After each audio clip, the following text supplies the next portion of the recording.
मुलगी शाप की वरदान भाग 3. नक्षत्रा कधीच आईवडिलांच्या शब्दाबाहेर नव्हती. तिला आपण मुलगा असायला हवे असे नेहमी वाटत, म्हणून ती मुलांसारखे वागत. तिला बाकी मुलींसारखे मेकअप, मेहंदी इत्यादी काही आवडत नसे.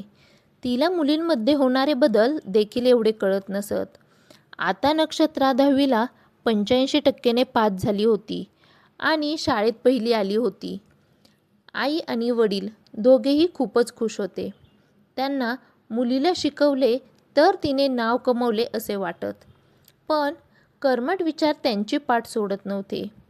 गावी काकांनी मुलगा बघून ठेवला आहे. बस झाले शिक्षण, मुलीला कामापुरते शिकवले ना तेवढे पुरे आहे. आता लग्न कर तिचे. आधीच नक्षत्रात जाड आहे आणि आणखी जास्त जाड झाली तर कोणी नाही करणार लग्न. हे ऐकून नक्षत्राचे आई वडील लग्न करायला तयार झाले. पण वडिलांना त्यांच्या साहेबांनी समजावले, शाळेत पहिली आली आहे तुझी मुलगी, तिला आणखी शिकव. वडिलांना खूप जणांनी समजवले. तेव्हा ते नक्षत्राला पुढे शिकवण्यासाठी तयार झाले. आणि नक्षत्राला बाबांनी त्यांचे स्वप्न सांगितले. त्यांना इंजिनियर बनायचं होतं आणि आपल्याला वडिलांनी शिकवले याचा फायदा झाला असे त्यांना वाटण्यासाठी तिने पुढे इंजिनियर बनायचे ठरवले. इंजिनियर बनण्यासाठी वडिलांनी तिला डिप्लोमा करायला सांगितले. नक्षत्राला कॅम्पसमधून एका चांगल्या कॉलेजमध्ये प्रवेश मिळाला. ॲडमिशनमध्ये वंजारी जात असल्याने सूट मिळाली, म्हणून वडील खुश झाले आणि तिला साधा मोबाईल घेऊन दिला. आता नक्षत्रा देखील खुश होती.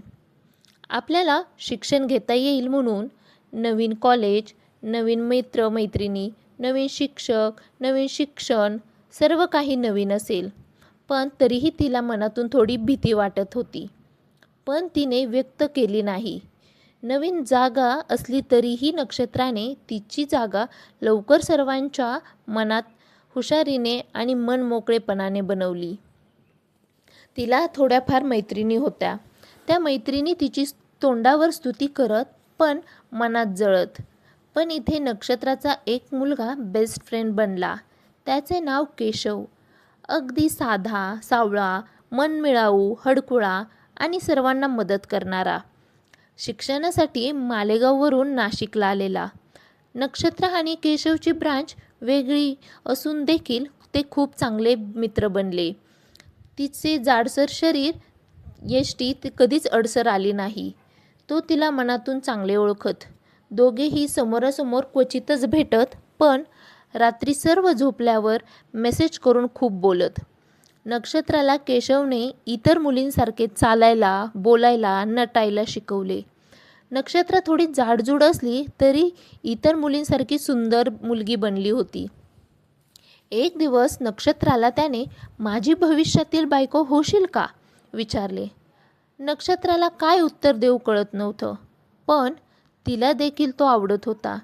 म्हणून तिने त्याला तिच्या घरातील सर्व गोष्टी सांगितल्या आणि विचारले, तू माझी साथ आयुष्यभर देशील का? तोही म्हणाला, माझ्यासाठी सर्व काही तूच आहेस.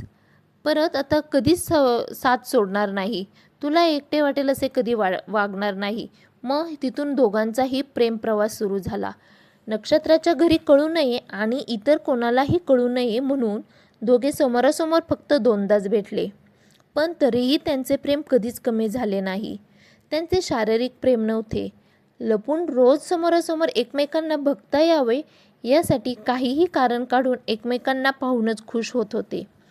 नक्षत्राला भीती होती, घरी कळलं तर आपल्याला आई मारून टाकेल. पण केशव मात्र बिनधास्तपणे मी सर्व सांभाळून घेतो, काळजी करू नको असे बोलत. नक्षत्राचा मोबाईल आईला संशय वाटला म्हणून आईने घरी मोबाईल आता चेक करणे चालू केले. म्हणून दोघांनी ठरवले तेव्हाच मेसेज करून बोलायचे जेव्हा मोबाईल नक्षत्राकडे असेल आणि तिथे मग बोलू शकत असेल तर पुढचा रिप्लाय द्यायचा. केशव मेसेज करण्याआधी कोडवर्ड बोलत असे. नक्षत्रा जर बोलू शकत असेल तरच कोडमध्ये रिप्लाय येईल. मग जोपर्यंत तिचा रिप्लाय कोडमध्ये येत नाही तोपर्यंत दुसरा मेसेज करायचा नाही असे ठरवले होते. कोडवर्ड होता हाय 9121. रिप्लाय कोडवर होता हाय 91221. रिप्लायमध्ये स्पेस जाणून बुजून देत नसत. म्हणजे कोणी मोबाईल वापरून बोलण्याचा प्रयत्न केला तर दुसरे कोणी बोलतंय हेच दोघांना कळेल. नक्षत्र आणि केशवचे कधीच भांडण होत नसे. कधी तिचे चुकले तर तो तिला प्रेमाने समजावून सांगत. आता नक्षत्रा एक दिवस देखील त्याचा आवाज ऐकल्याशिवाय राहू शकत नव्हती. लग्नानंतरची सर्व स्वप्ने दोघांनी सुंदर रंगवली. लग्नातले उखाणेपासून ते म्हातारे झाल्यावर कोणते देवस्थान फिरायला जायचे इथपर्यंत. अभ्यासात मन नव्हते लागत. पण नक्षत्रा डिप्लोमा पास झाली आणि केशवला मात्र वायडी इयर ड्रॉप लागला. पण नक्षत्राने त्याला चांगले समजावून सांगितले आणि केशव निराश झाला नाही. नक्षत्रा आता डिग्री करत होती आणि केशव अजूनही डिप्लोमा. हे सारखं त्याला मनात टोचत होते. पण नक्षत्रा त्याचा हात धरून त्याला समजावत होती आणि नक्षत्राने दिलेल्या हिमतीने केशव पास झाला आणि जॉब देखील करायला लागला. आता ती देखील जॉब करत होती. असेच दिवस जात होते. दोघे जॉबमध्ये ग्रस्त होते आणि अचानक एक दिवस त्यांच्या वडिलांना हार्ट अटॅक आला. छोटा होता पण केशव चांगलाच घाबरला होता. तो त्यांना पाहायला गावी गेला. दरवेळी त्यांच्या गावी गेल्यावर रोज न चुकता बोलतो. पण या 4 दिवस उलटले होते त्याला गावी जाऊन, पण त्याचा एक कॉल किंवा मेसेज आला नव्हता. गावी काय स्थिती असेल हे नक्षत्राला कळतच नव्हते. तिला खूप काळजी वाटत होती. पण आपल्या मेसेजने त्रास नको व्हायला म्हणून तिला मेसेज किंवा कॉल काहीच करता येत नव्हते. तर फ्रेंड्स, कशी वाटली ही कथा आवडली असेल तर कमेंट्समध्ये नक्की करा. आणि कथेचा उर्वरित कथा पुढील भागामध्ये पाहूयात. थँक्यू.